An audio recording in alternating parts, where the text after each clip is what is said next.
You're listening to a Soul One podcast.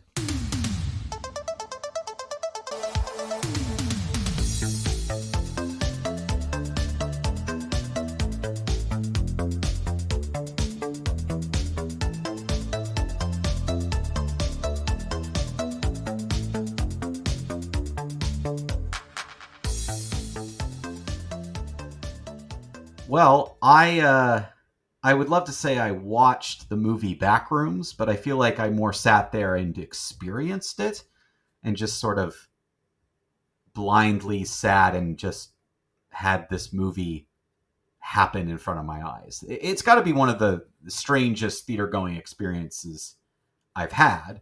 Not necessarily that that's a bad thing, but it's hard to describe. Have you ever had that, Taylor, where you walk out of a movie and you're just like, how am I going to talk about this for 40 minutes? Yeah, you're like, it wasn't a bad experience, but I also, what do we say about it? Yes, yeah. I've had those moments before. I'm kind of like the movie I have this week, but I'm anticipating that your movie experience was better than mine. Yeah, yes. Yeah, I mean, even without knowing what yours was like, mine was not a negative movie-going experience. It's just a weird movie. It is, and it's funny because my let's call it my, no, I don't want to say tolerance, but I'm going to be tested as a reviewer in the coming weeks. This is something that, Taylor, you don't know about. I am reviewing several plays in Ottawa's Fringe Festival, which kicks off next week. So by the time this episode comes out, I will have started reviewing, but it'll all be published as part of this sort of community online publication they have in Ottawa that covers a lot of art stuff. So they needed reviewers, and I threw my hat in the ring. So I'll be reviewing 6 or 7 short plays. If people don't know what a Fringe Festival is, it's basically anywhere between 45 minutes to 1 hour long plays. A lot of them are emerging artists or new works that are being developed. This is where a lot of professionals in the Canadian theater scene actually really do get their start, is through a Fringe Festival. And it's a lottery system. So it's random, basically, how it was drawn. Each Fringe has some rules. A certain percentage does have to be local, or etc. But all these shows have been randomly selected and thrown up on stage. So it's not curated. So you just don't know what you're going to get. And I'm going to be tested as a reviewer here because I'm going to be doing a bunch of short reviews of all these plays. My mom's husband, he's technically my stepdad, but they got together later in life. And I think as an adult now, it seems weird to call him my stepdad. But anyways, my mom's husband / my stepdad is an actor in Hamilton, but he also has, I don't know if he does it every year, but he does that in Hamilton. He reviews for the Hamilton Fringe Festival. So he gets to see I don't know if it's a lottery system in Hamilton, but all fringes would have to be to a certain degree. You're allowed in the Fringe system, like I said, to do categories. So you could say, okay, I want 30% of the Fringe Festival's slots to go to local work. Female directors. Precisely. You can do anything you want, really. So long as it's a lottery within those categories. Got it. So, as far as I understand with Ottawa, it is really just 2 categories. They want a certain percentage of local, but otherwise it's just a random draw. And it's just shows from all over. I think there's 60 shows happening in the sort of 2-week period. They each perform anywhere, I think it's about 6 or 7 performances that each have. But again, they're short. So in one evening in one venue, you could do 4 or 5 shows. So that's how they're able to make it work. Is it more than amateur theater? Like, it's more than community theater, but not mainstream yet? Yes, because a lot of fringes will be a mix, but I would call a Fringe Festival, you're seeing emerging artists or artists who are trying to go pro, and there are professional artists involved, but that doesn't mean there can't be community shows as well. Like you, and Taylor, it's also Sorry, go ahead. Yeah, you, Taylor, right now could write a play and put it into a Fringe and get selected.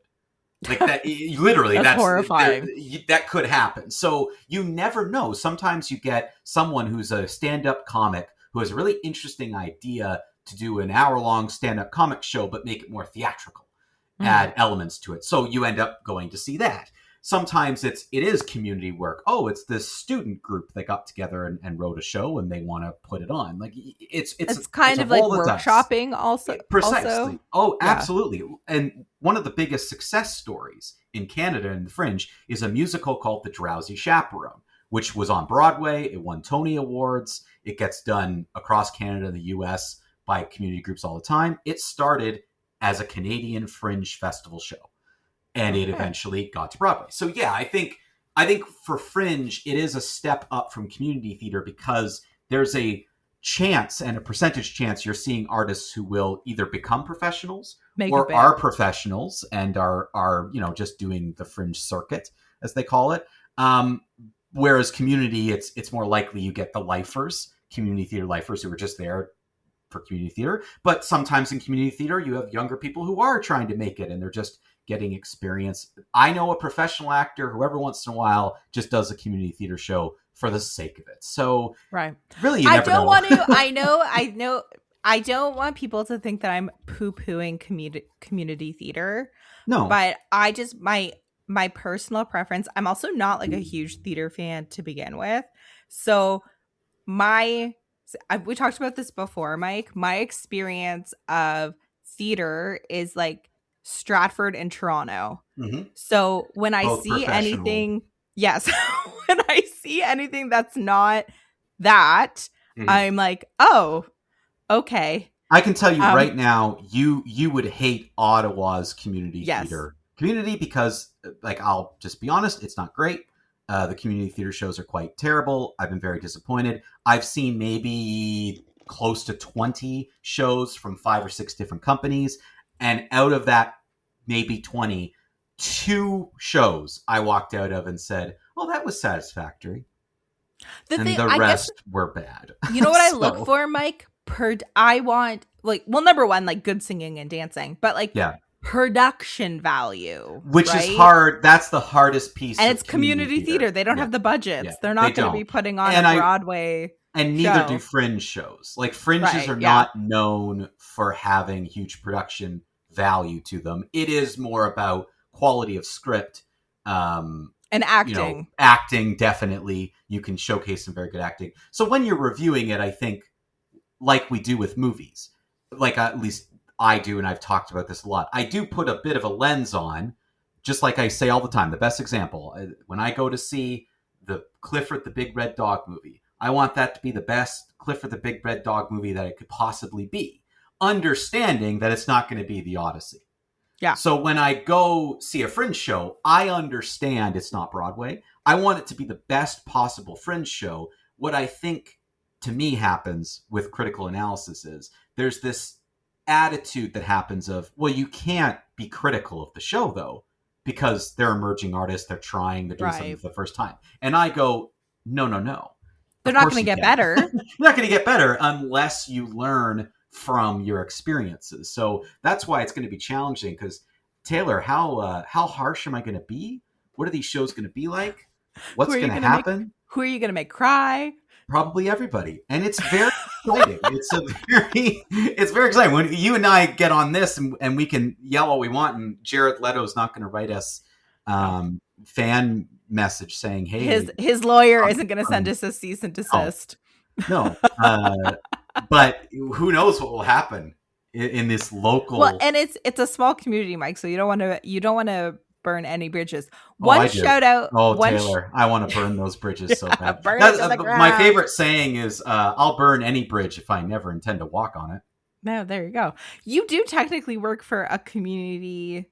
It's a No, professional it's theater company. yeah, okay. It Yeah. is, yeah. There's a difference. So Yeah, uh, the company I work for, it's fully professional. So the actors are all part of the union, Actors yeah, Equity, and all the technical crew and design crew are design. Now, sometimes you get people who come in and get paid to do design work that aren't necessarily a professional and they do it on the side. But I will say, yeah, it's a professional theater company because most of people who are involved in this company, they do this as a profession, which is Yeah, where they that's get the their word job. professional. That's their job. Yeah, it's their career. I will I know people didn't come here to listen about community theater, especially in such a localized. Oh, but I'm going to be telling you all about I these know, I'm plays. looking forward to it. I'm looking forward to it.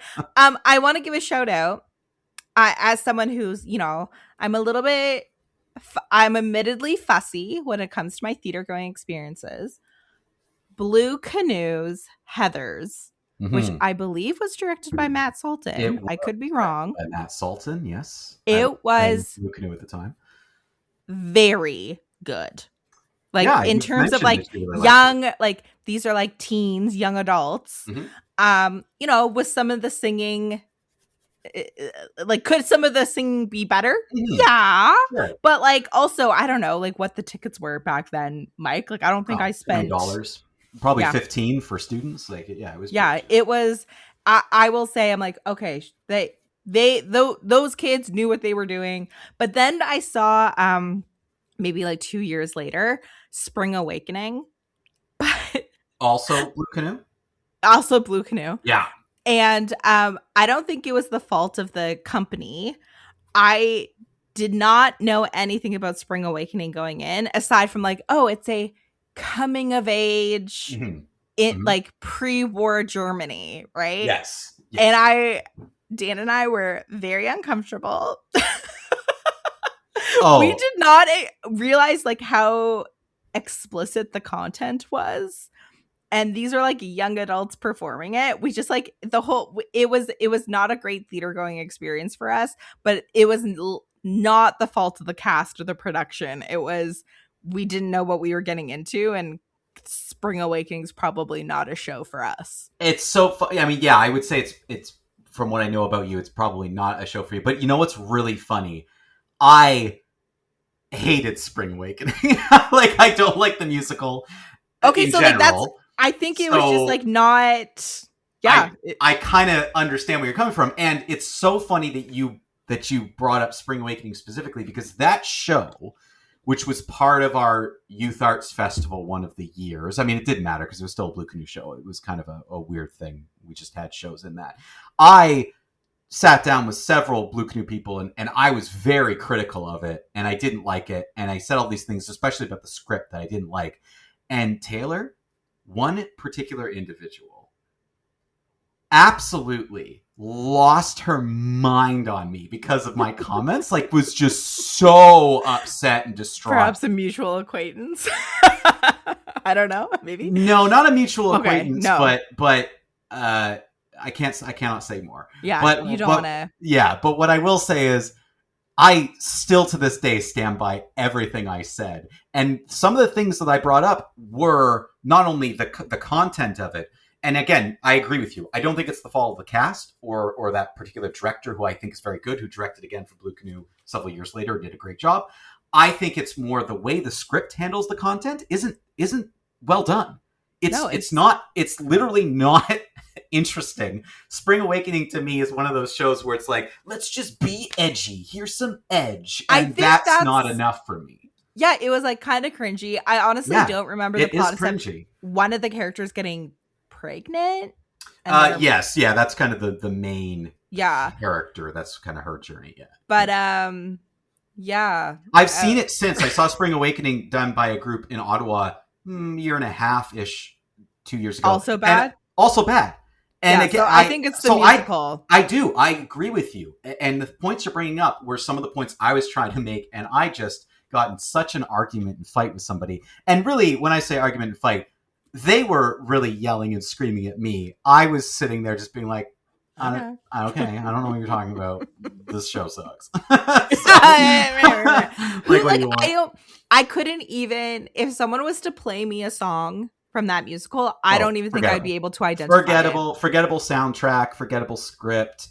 It's I agree with you. It's not a good musical. I think it's one of those examples of like, people don't want to admit this, and I think that's why the person was getting so upset, is because to me this musical is an example of, you only like it because you're young and you want the edge of it and you don't know how to express your feelings. It's sexy. And anyone who's like repressed, but like, I'm not repressed, so I don't like, I just like, I don't need that. And I think these people are repressed. Like that's just the Yeah, problem. So they're like, you need wow, this. Yeah, we can yeah, really let loose in this yeah, role. yeah. So Okay, whatever. I'm so happy that you're saying this. This I'm is affirming everything oh you yeah, said, everything I've ever thought and said. Every 6 time years ago. yeah, anytime I ever doubt myself, Taylor, these conversations with you lift me right back up. Where I'm like, yeah, no, I was right. Well, I think also like as an unbiased third party who just like that's right, comes in and out of the community, it's like, unprompted. You yeah, it's just like, happen to have seen it. yeah, like I just happen to have seen it and it did not work for us. Again, And I agree with you. Heather's was better, and it was a really oh, it good was show and really well done.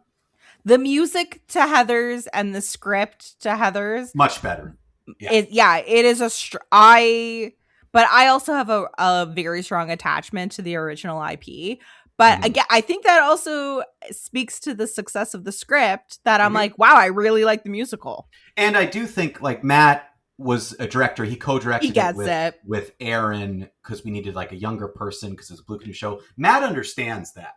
He understanding the movies, the movie time frame, understanding that script and show, teaming up with Aaron. She did a great job. He did a great job. Like I think it just came together in a lot of ways because they knew what they were doing, which is helpful. When you have a director who knows what they're doing, it makes a big difference.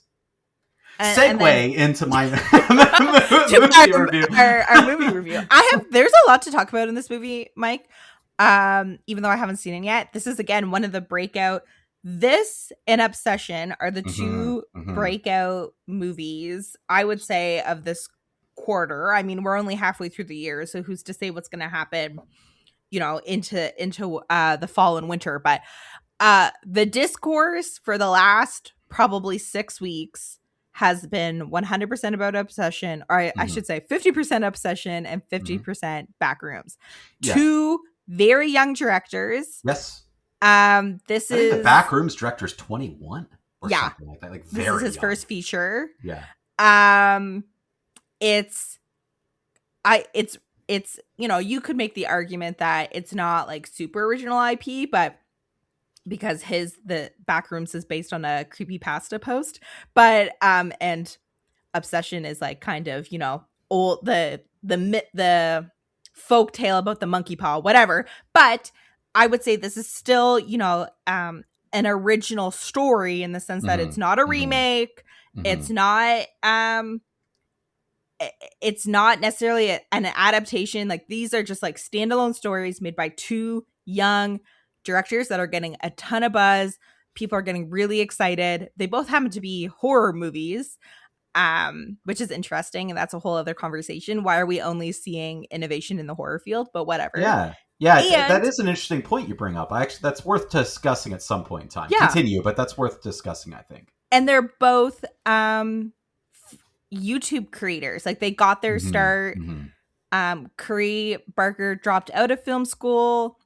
I don't even know. I saw an Onion title. I don't know the name of this director, Mike, but the Onion headline was like, Backrooms director puts Backroom on his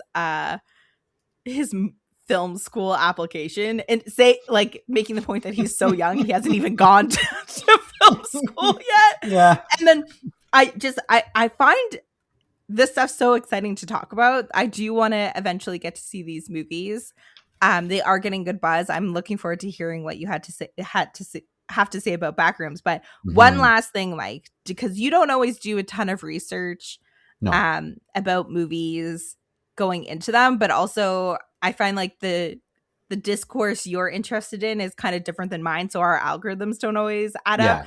But did you know that this kid, I say kid, he's 21, but he's a kid, he has developed this mythos or this mythology about the Backrooms over YouTube. And he has like an ongoing YouTube series. Yeah, and that I did hear about. Yeah, and he said he has gone on record saying that it's because of his fans on YouTube that he was able to make this movie. And so he didn't want to alienate his original fan base.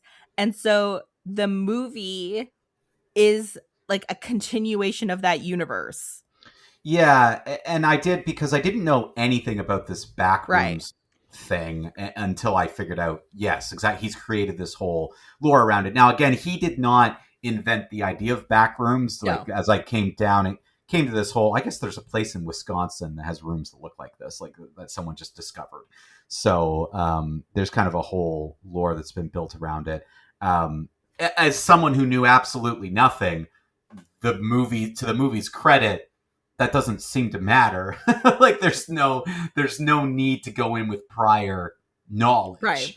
And that's he which said is you don't helpful. have to know the YouTube stuff, but the YouTube fans We'll get things. that regular viewers won't. Yeah, which I think is the way to do it, which is really, really interesting. Yeah, so his name is Kane Parsons.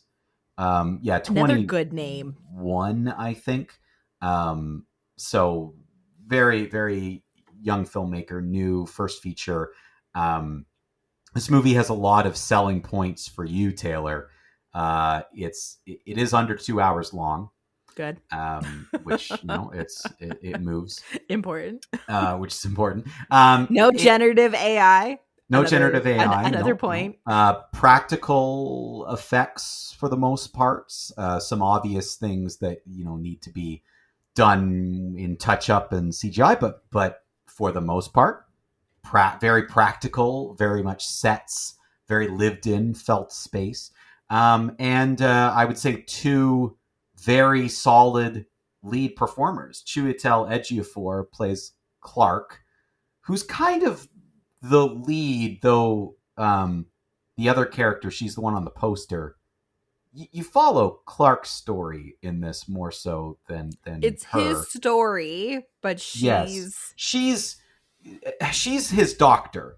Yeah, she's his therapist, and I don't think that's a spoiler, Mike, because it's in like the synopsis. No, and I do think that's this movie. I'm going to do my best not to spoil it. It's hard because there's just so much in here. But what I will say is I think the general premise is not a spoiler. It's set in the 90s. Chiwetel Ejiofor plays Clark. He owns and manages a furniture store. And he's seeing a therapist played by Renata Reneves. I don't recognize her at all from anything, but very good. So I'm sure she's been in something. She plays Mary, I think her name is Dr. Mary something. And basically, we follow his experience in discovering these mysterious back rooms that are connected to his furniture store. And he begins to explore these very strange, unique spaces where it looks just a little off and just a little wrong. The way they describe it in the movie, and again, I don't think this is a spoiler, is these back rooms are as if you described a dog to someone who's never seen a dog before and asked them to draw it.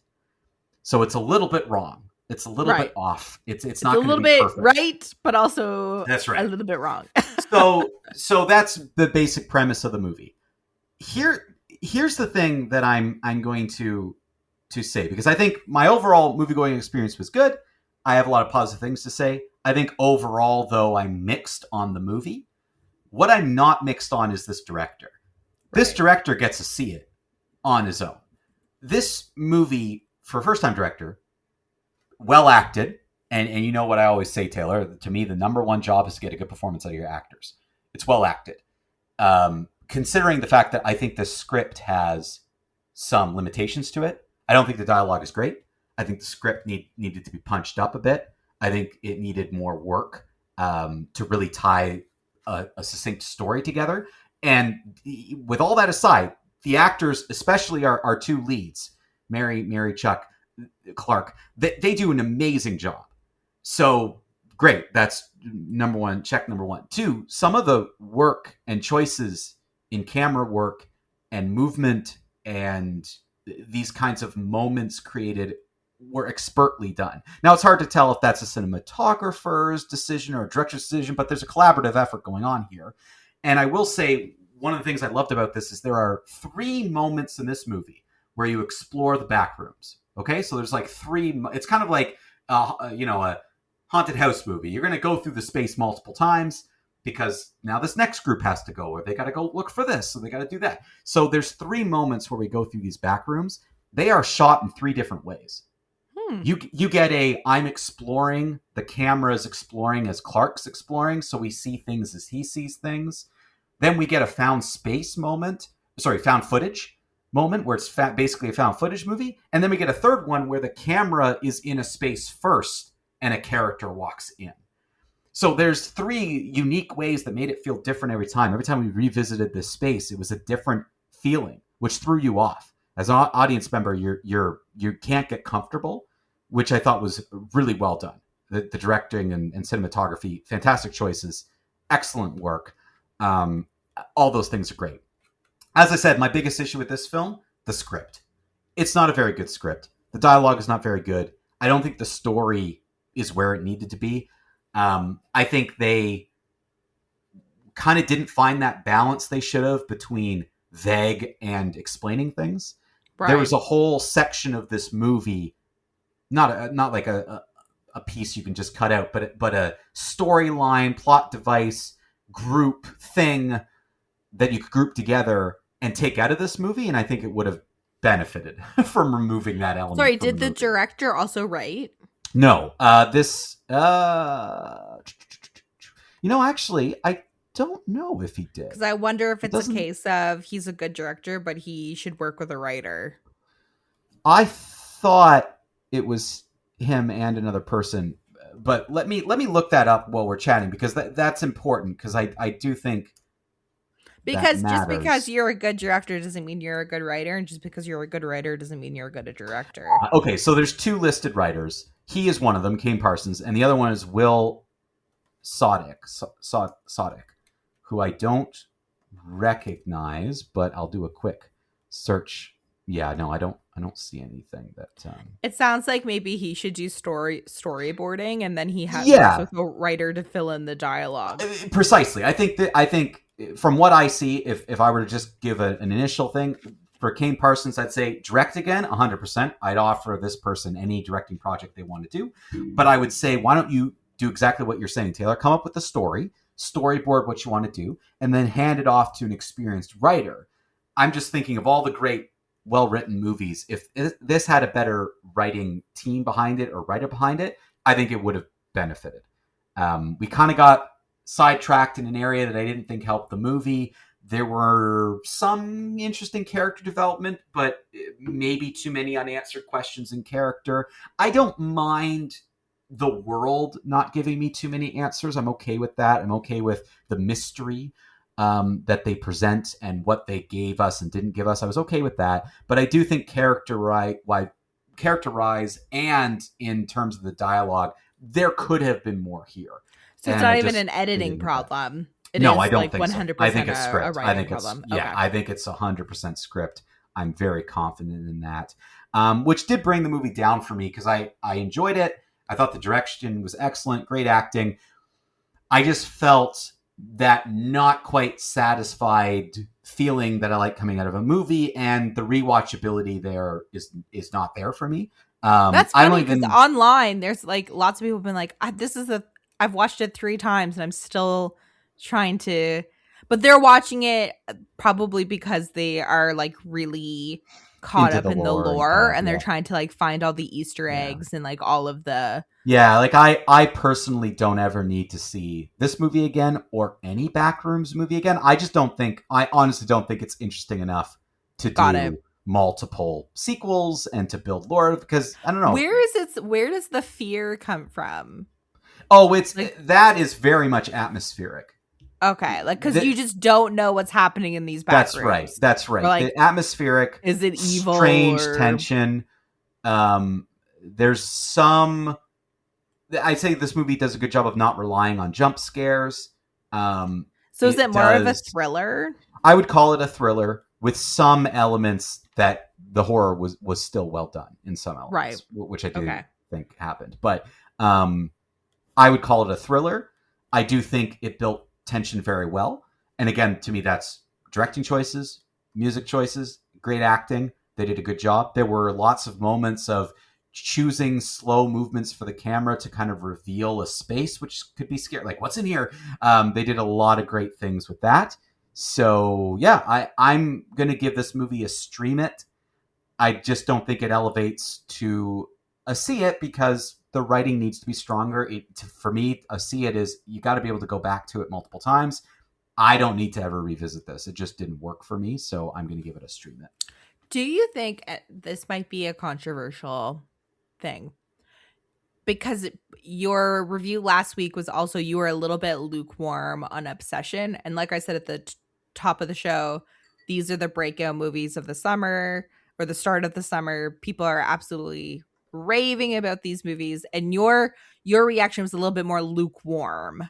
Mm-hmm. Do you think that people are just so starved for original, interesting, smaller budget content that they're willing to look over certain like negative qualities, or do you think that these movies are just for more casual moviegoers who maybe aren't as critical of the movie going experience? Yeah, like I think Obsession fills nicely into that second group. I think Obsession for people who watch movies here and there but aren't necessarily huge film fanatics. That's why they would love Obsession. Like it was fine, but like Weapons was way better, and Sinners was way better, and like we've had better examples of what a Obsession is. Even this year, I think Companion is a better film than Obsession, all kind of along the same genre. So I think for that one, yes. Backrooms, I think might be more of a this is just so unique and so different. But again, And I kind of like instant cult classic. yeah, it kind of has a cult classic feeling and already has a cult following, and that all makes sense. But I still would argue you can find innovative and interesting things if you want to. It's pretty with all the streaming we have with all like you can find stuff. So I Sure. feel like I do feel like it's probably the cult angle to it. There's just so many people who are already into this idea, and then they tell people, and it starts to spread, and that's where some of the movie builds up. And I will say, a well directed, well acted movie can catch on without people having the knowledge and experience to say why. Like I Right. do think that happens. I think people just don't understand what you're pinpointing, why you like this, is because it was well directed. Yeah. Why you enjoy this because it was well acted, and these other movies are examples of things you don't. We see this in theater a lot, where people will come out of a show being like, "Wow, that was so good, that was so amazing, it was so different." No, it's because it was it was competently done, and you're just Yeah. used to seeing something that isn't. So Sloppy. I think this is an example of a well directed, well put together passion project that the passion and want of the filmmaker to tell the story and be innovative and be interesting came through in such a pure way. That's why people like it. I guess for this guy, and I apologize, Parsons, what's his name? Yeah, Kane Parsons. Kane Parsons. He seems more like, will this be a one trick pony? Because, he got his start. I don't know enough about his other YouTube, but from my understanding, he's really just been working on this Backrooms concept. So, whereas Curry Barker has been working on like multiple projects, different styles, different genres, different kind of storytelling. And Mm-hmm. so we can maybe, and he's already has his next couple of projects lined up. His next two projects are already on his Wikipedia page, for instance. So I think we can expect a lot more stuff from Right. Curry Barker. But I will be interested to see if this younger director who's 21, can, because exactly like you said, it's such a passion project, and he's, I think he's been working on this since he was 16. Something like So, that. since he was a teen at least. So, um can he translate? It sounds like he has, again, you don't know if he was working closely with a cinematographer or what, but it sounds like he Mm-hmm. has the eye Mm-hmm. to direct other projects. I think so. But if he keeps, and this is like me not having seen the movie, if he always does the story or the writing, it sounds like maybe he's gonna, he might stumble a couple times. Um yeah, it'll be interesting to see if his next feature is as well directed as this one, because Hmm. it does that make sense? Because It he does, spent yeah. so much time in this world and has been like really honing a style and like world building. It would be interesting to see how he translates that to a different story. Yeah, and that's the hope. What you hope is that as a director too, you can navigate into different genres and different stories and do different things. And I hope so. I'll see his next project. I think Have you seen he did a, more than enough. a couple headlines? People have been like, so and so defends director of Backrooms. Do you know what the controversy is? No, I have no idea. I like that's the first I've heard of any controversy around the Okay, director I wonder or if the I. movie. So no, I don't know. Okay, the Backrooms director controversy. This is an AI overview, so please forgive me. Because I still haven't turned off my AI overview on my Chrome yet. The controversy centers on baseless internet rumors that the 20-year-old YouTube turned filmmaker Kane Parsons did not actually, that there we go. He didn't direct. There's rumors that he didn't direct the project, Oh, but they're who? just like completely Who? fabricated. So Yeah, all yeah, the actors have like gone on record being like, no, he directed. He's just really good. yeah. I think because it's, YouTuber turned director. He's 2021, and the haters are like, oh, he couldn't have directed it. Yeah, You and know, it's weird that we think that because all the filmmakers before YouTube started got their start by just making films that they recorded like yeah, on a camera, and YouTube is just another way to do that. So I don't they're really just know like why putting that it out matters. there. They're just putting it out there, and that's a great way to get discovered. That's the kind of point of social platforms. Yeah, so people are just being People are silly. nuts. Okay. Yeah. I very quickly will review my movie. Hmm. But I'm not going to do maybe a full review because we are answering some fan questions next episode, and this movie slots in really well to one of my fan questions. So I'll kind of it'll just be a quick review. So I watched, and Mike's gonna laugh. I already anticipate you saying you have no idea what movie this is. I reviewed Psycho Killer, which is a 2026 horror thriller film. Yeah. It was, I believe, it was distributed by 20th Century Studios, and it was released, I believe, in theaters. Oh. I think it had a limited run in the wintertime in my local theaters, if I'm remembering correctly. I did I believe I rented this one on Amazon, or it might already be available on Amazon to stream for free or as part of your streaming package. This was directed, I didn't recognize anyone, Mike. So, so the lead is Georgina Campbell, plays like the lead police investigator. Oh, I did. That's a lie. The only person I recognized was Malcolm McDowell, who plays this like well-to-do Satanist. His character's kind of comic relief, and or maybe it wasn't comic relief, but it felt like comic relief. Which gives you a hint of the direction Yes, of that this doesn't. movie. Yeah, this does not sound promising to No. get a good rating So here. Gavin Polone, he is a first-time director with this movie. This is his directorial debut. It looks like he was a television producer in the late 90s and 2000s. So he thought, I've produced television movies. I'm going to try my hand at directing. And Okay. this was written by Andrew Kevin Walker. Again, oh, he wrote Seven. Oh. Interesting. So not a nobody. Andrew Kevin Walker, he wrote 8 mm, Sleepy Hollow, and Seven. Okay, so I have a lot of questions now. Um and because this felt like a B movie, not a Academy Award nominated film. Let me put it that way.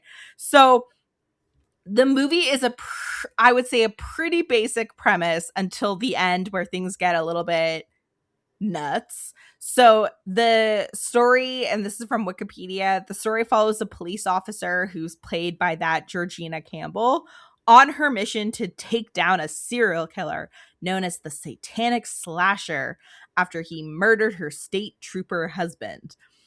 It felt very much like Longlegs in that like you have like a female investigator who's like, well, in Longlegs, she seems close to the case, but you can't.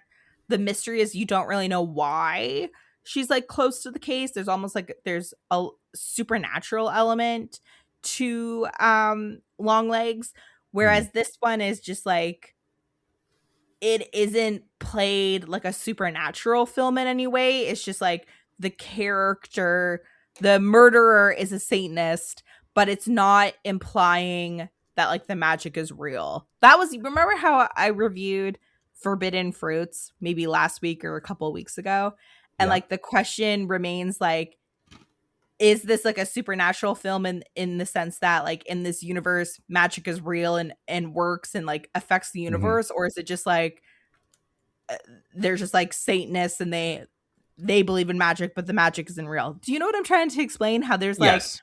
yeah, it's like sometimes in the movie universe the magic is real, and then sometimes it's just like, no, that person's just like a Satanist Right. and Yeah. there's no like magic involved. So in Long Legs, there's part of the mystery is that like something supernatural does seem to be happening, whereas this movie it just seems like they're Satanists and it isn't a universe where like magic is accepted or like the magic is like part of the world's world building. It seems like it's very much like this is our world, our experience. So it's a pretty, I would say like it's a basic setup. You have a, you know, this could be like a Criminal Minds episode. Like it's, you have a murderer, the investigator is very close to the crime, so that's like a little bit of attention. She's trying to chase the killer, and then there's like a climax at the end of the movie. um I felt this movie was, and I'm so surprised to learn that this is the writer of Seven, because, Yeah. and even Sleepy Hollow, very well crafted stories. I felt like this story was pretty forgettable until the end, and so there were things happening. I I felt like some of it was developed in an interesting way. Other things were like really left to the wayside. Like the main character, Jane Archer, I did not care about her remotely. I did not care about her relationship with her husband. I did not find her interesting. She literally, you could have picked anyone to be the investigator and the movie would have remained unchanged. Like you could have swapped out, Mm. instead of like wife slot out, put in daughter, or Yeah. put in partner, or you know what I mean, like it Wasn't had, important enough to the story to yeah, make a no difference. bearing.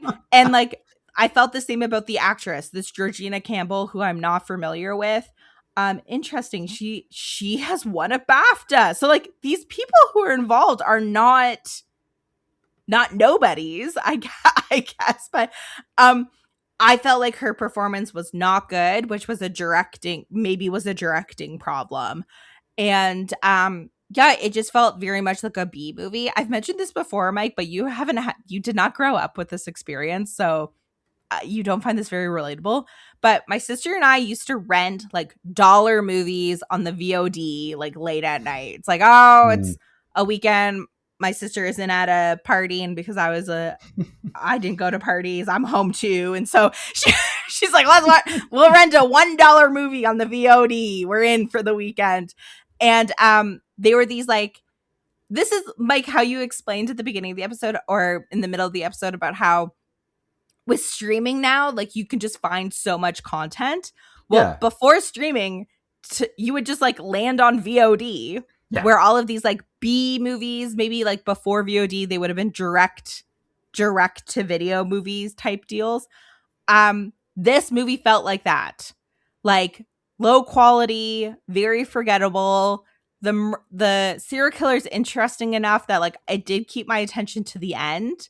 And in the next episode, I'll explain how the plot kind of took a turn, and I was like, okay, this is more interesting than the movie has led on. But overall, I thought it was poorly acted, poorly directed, and the script was just boring. So for me, this is a skip it. It might be my first skip it of the year because I have given Airplane its, but I think like you could this would be like the lightest Airplane it. Truly, I just feel like this movie was so forgettable. This will Really? be like, when we do our year cap and you'll say, Taylor, you watch Psycho Killer. I'll be like, Yeah, what movie? you're not going to remember it. Yeah. Which to me, that is kind of what a skip it is. You just don't completely remember forgettable. it and completely forget it. Yeah. Watch Long Legs. Yeah. Or watch, like, I just feel like this genre, which is a genre I like, where it's kind of like a procedural, there's a serial killer, and it's a very like quote unquote interesting serial killer. Like there's like a pathology, and like the profilers are like trying to get into their mind. So like think like Criminal Minds is a TV show, the Hannibal franchise, Long Legs, even Seven, for instance. They're trying to profile their, like, it's a pretty established genre. The beats are pretty standard, but like what makes those stories stand out is excellent characterization and excellent acting. And like even like, oh, what was the one with Matthew McConaughey? True Detective. Again, like these are like, it's a well developed genre. I'm not looking for you to necessarily reinvent the wheel, but the characters have to be so interesting. Like I have to be, I'm rooting for the detectives, and sometimes you're kind of rooting for the serial killer. Is it sometimes right. in this genre, but like the idea is that it's just the pathology of the killer, and then the complicated life story of the investigator makes these movies worth watching. And for me, it did not work in this movie. Skip it. Yeah, there you go. That sounds like a skip it to me. All right. Well, thank you everybody for listening this week. As we said, we have a mailbag episode coming up. So more on Psycho Killer then, as Taylor alluded to, a little tease for the fan mailbag episode. But thank you everybody for listening once again this week. Go see some movies. Thank you for listening to You Had Me at Skip It, a Soul One Arts Inc. podcast. This podcast is produced by Mike Shepard and Austin Spinner Summer. It is a project of Soul One Arts Inc. To learn more about Soul One and all the great work that Soul One is doing in the arts community, especially in film, theater, and other performing arts, visit soul1arts.ca. You can contribute to this podcast by visiting soul1arts.ca and going to the podcast tab. You'll find all the information on You Had Me at Skip It and how you can get your questions read on air each week. Thank you again for listening.